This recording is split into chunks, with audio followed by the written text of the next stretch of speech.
Hey, it's Sean from Crafted Elements, and in this quick episode or segment of Epoxy Resin and Wood 101, we are talking about top coating or flood coating.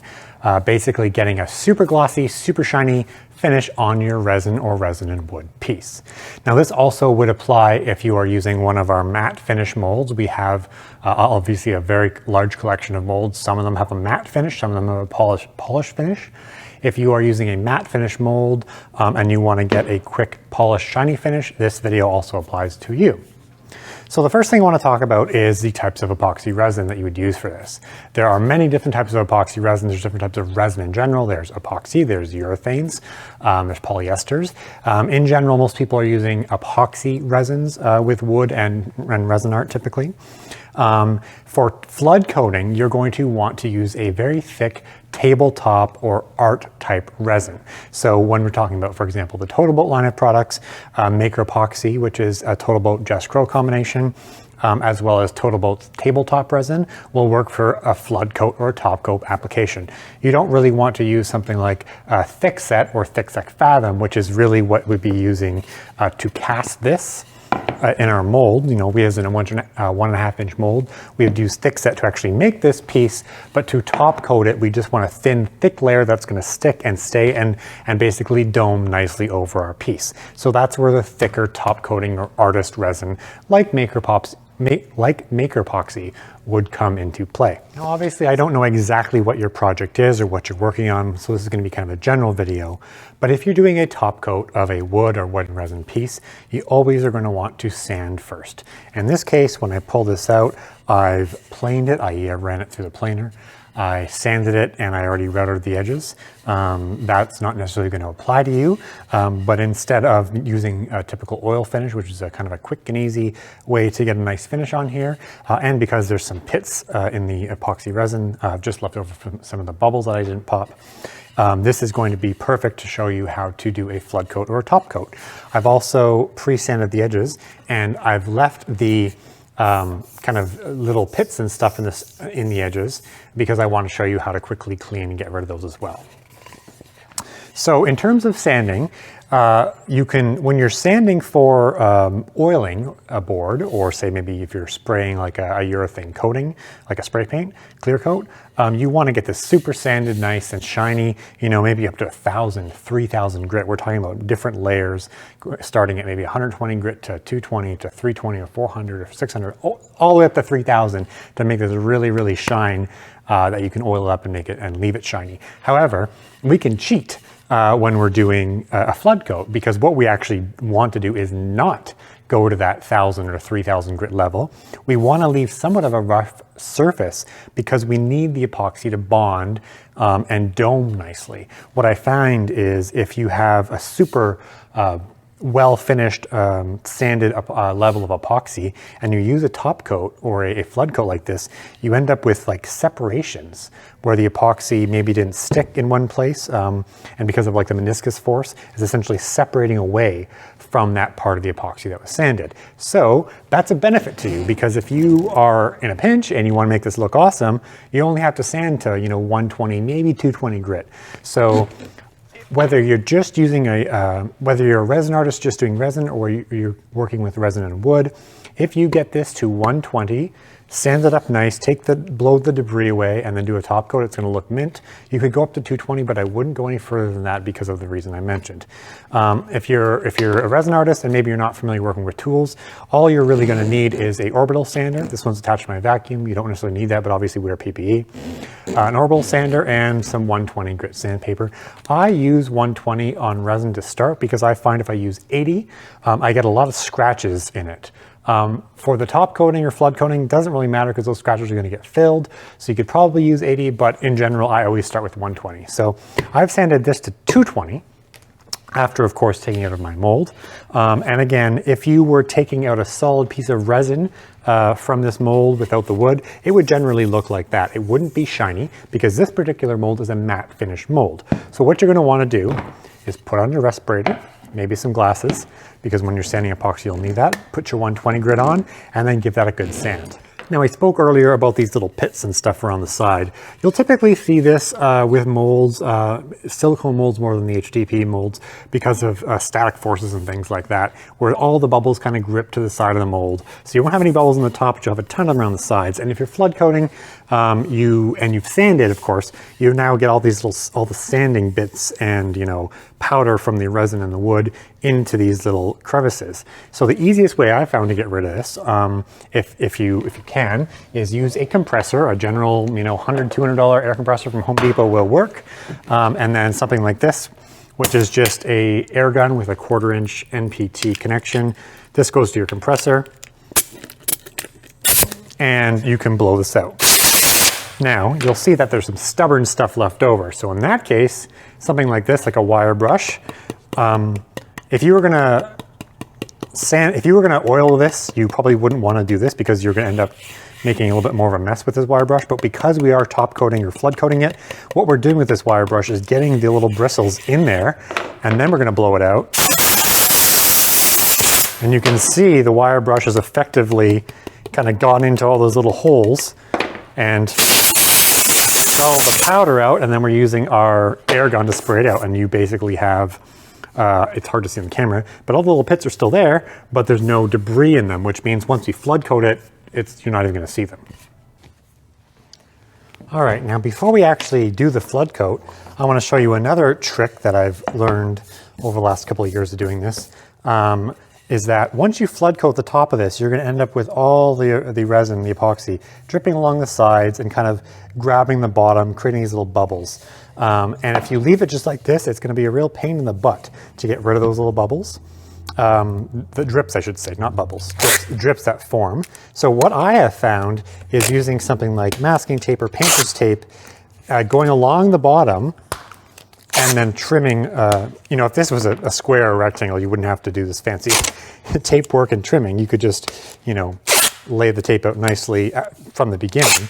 But because it's an oval, it's a little bit more difficult. But I'm gonna show you what I mean here. All right, back with my hobby knife, and you can then trim along the edges if you would like to get a nice finish. Similar to how you'd install like a vinyl decal and then trim it.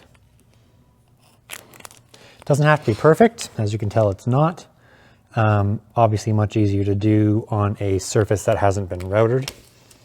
Routed meaning the edge has been rounded here. So we don't really know where the edge is when we're trimming this. But that's okay, because the idea is to just avoid all the extra epoxy resin pooling and creating drip marks along the edges. We're still gonna have to do a quick sand to get rid of some of them. So what that's going to do is once that tape is there, the resin is going to drip onto this tape, and then after it's dried, we can quickly heat up the tape and peel it away. All right, tape's applied. And again, if this was square, that would have been a much quicker, easier job. 4 pieces lined up on the sides and you're done. However, we have a nice oval, which makes it a little bit more complicated. Now, when you're using epoxy resin, wear PPE. If you have a fan, I got big fans here. I've got a big warehouse door, multiple doors I can open. I'm not going to put the PPE on right now because I need to talk, but you should be wearing PPE if you're working with epoxy resin.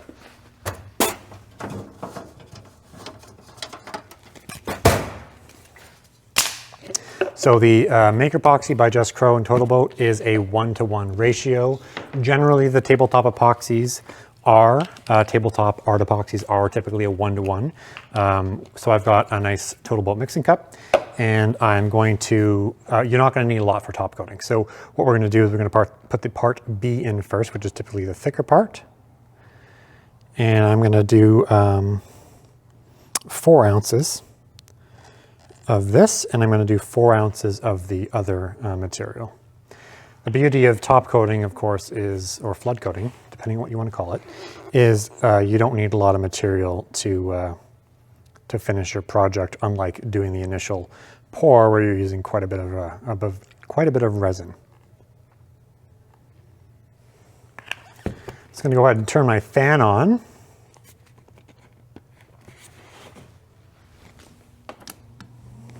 All right, stir stick, mix this up.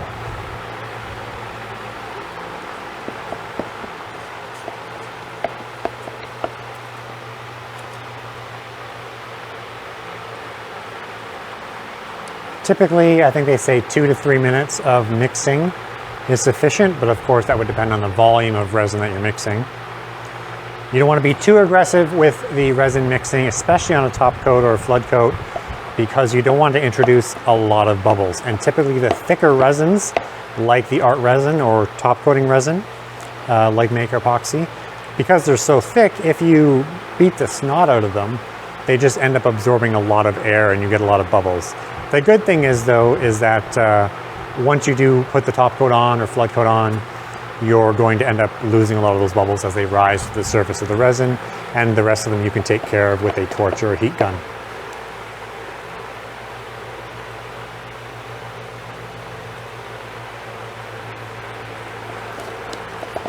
All around the edges, and make sure you get the bottom.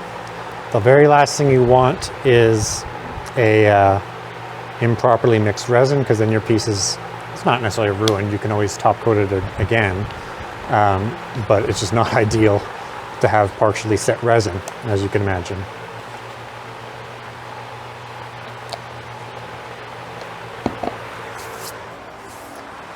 Now, we've got our resin mixed. We can now elevate this onto something. Why do we elevate it? Well, if you leave it on the table and all the resin comes down, it's just going to end up pooling and sticking to the table or your plastic or whatever you have underneath. So you definitely want to put something under it. Sometimes I use a paint can, sometimes I use an extra cup. So I've got my extra mixing container. You can put a piece of plastic down, that's the best thing to do, a big plastic bag. All the resin will catch onto there. I don't necessarily have to do that because this table is made of HDPE and resin will come right off it. But it definitely makes cleanup easier if you're using a piece of plastic. All right, the very next thing you're gonna wanna do is put on some rubber gloves or vinyl gloves. This is kind of the method I use. I like to manually spread it with my hands. You can also use HDPE plastic or silicone scraper. And especially if you're doing a big tabletop or something really large, a scraper comes in handy because you can work the material all the way around the table, just like you would say like an oil finish, like Rubio Monocoat or something like that. But in this case, it's a small piece, so I'm just gonna use my hands, make sure I get all around. And there's really no easy way to do this as far as, or rather not easy, but any specific way to do this. I start the middle, go around, leave some in the cup just in case you've made too much or you don't have enough in some places. And I just go around and I flatten it out. Again, with gloves, don't do this with your bare hands. And again, be wearing PPE, which I am not simply because I'm talking, but I do have my door open and my fans on. And what you're also going to see is that this resin will naturally dome out, and that's really what you want. You want it to create a nice natural dome, just like you know, if you're pouring the resin to begin with, kind of the inverse of what you have in a mold, where you get that meniscus force going up, you're going to get that nice doming going down as it falls around the side of your piece.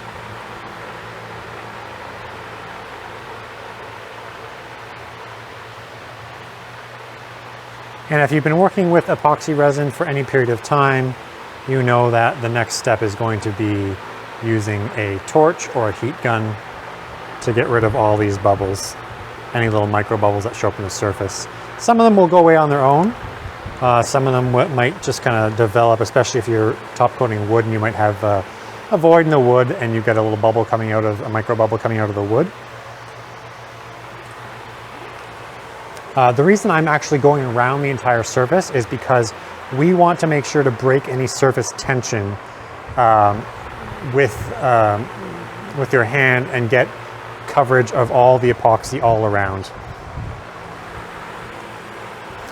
If you just pour it in the middle and let it to just dome and kind of flow out, you'll get most of it, but there will be some sections, especially around the corners or the edges, that just completely, the resin skipped over, it kind of went like this.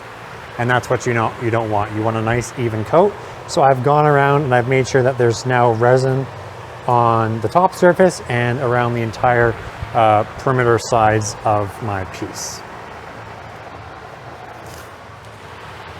Next thing you want to do, a torch or a heat gun, and you just do this lightly. Do not hold it for very long. My fan's trying to blow the air out, but you can see what that does is it blows, pops all those little bubbles, And it also allows the resin to thin out because the heated resin gets thinner and less viscous as it gets hotter, which means it's going to flow better. All right, a little bit of time has passed, and the one thing that you can do is, other than using your torch to get rid of any bubbles, is you can use your stir stick to come around the edges, just get rid of all those drips. Again, we're going to take care of most of those drips in post-processing once this is all set, but if you can get rid of a lot of the drips to begin with, that's just less processing and sanding that we're going to need to do at the end. And that's it. We're going to come back the next day. In this case, I think the stuff sets in 12 hours or 24 hours, I'm not exactly sure. But after that, it'll be done. We'll take the bottom off, we'll do a quick sand of the drips, and we'll have a finished project. Well, we're back the next day, and the top coat has fully cured. Again, this is the Maker Epoxy product from Total Oak.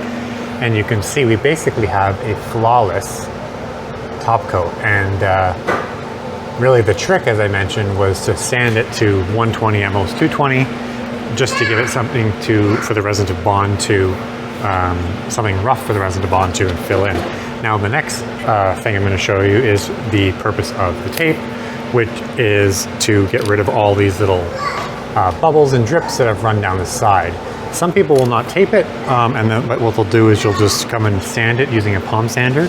But again, that's extra work that we don't want to have to do. So the quick trick, other than using tape, is you can also use liquid latex, which is like a brush on latex, and then that basically acts like the tape, and you don't have to trim it because you would just brush it on in the areas that you want to protect.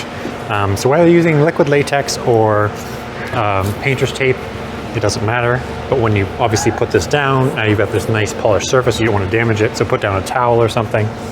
And I'm going to change the camera angle so you can see what I'm going to work on next. We've got to remove the tape. Now obviously if I just peel it, it's going to just break off here. So the trick is to use a heat gun. Now I should probably go without saying, but you want to be using PPE because you're essentially reheating your resin. I don't have my PPE on, but I've got my fan on because I need to talk, and PPE doesn't enable me to talk. But definitely use a ventilator or mask when you're heating up resin. And what you're going to do is you're just going to start on one side. Don't heat it up too much that the tape's going to break. Just heat it up enough that you're going to be able to peel the edge right off. It might take a couple of tries to figure out what the right temperature is, how long you need to hold it there.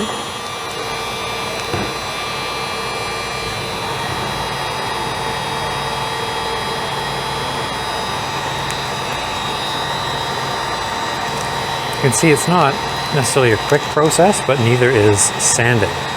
So you kind of have to pay the piper one way or the other, right? So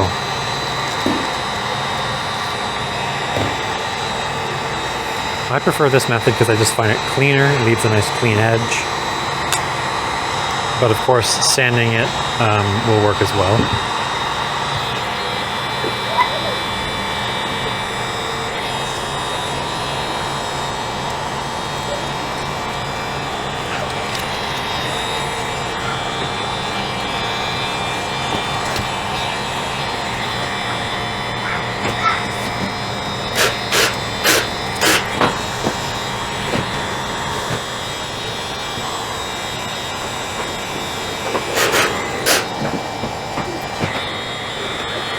Alright.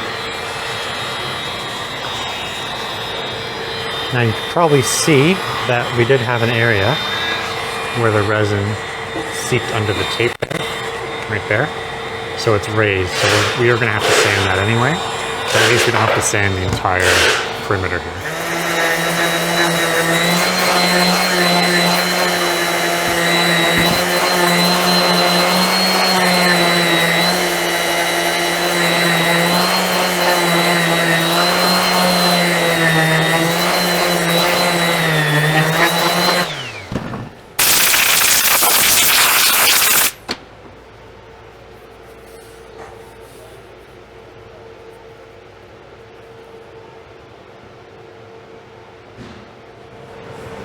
We are almost at the end here. Actually, we could be at the end depending on what your actual application for this is. If no one's ever going to see the bottom, you can call this done. You could attach some little rubber feet to there or use some adhesive pads. and as a finished project.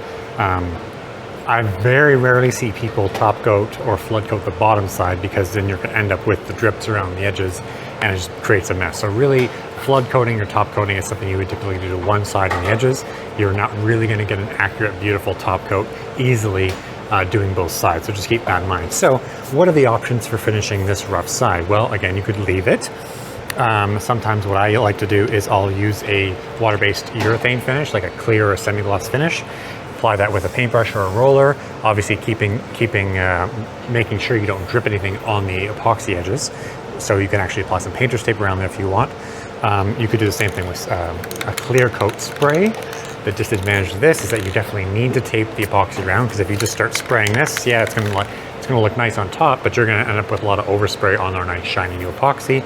So that's not really an ideal thing. So kind of either one of these will work and give you a quick, nice glossy finish, but you do need to watch that you're not getting anything on the edges. So the quickest and really easiest thing to do is to use a cutting board oil, a mineral oil for wood, or something like a board butter, which is like almost like a beeswax or a mixed lotion for wood. These oils, this is a Howard cutting board oil available from Amazon. Total Boat has some, like I think it's called like wood honey or something like that.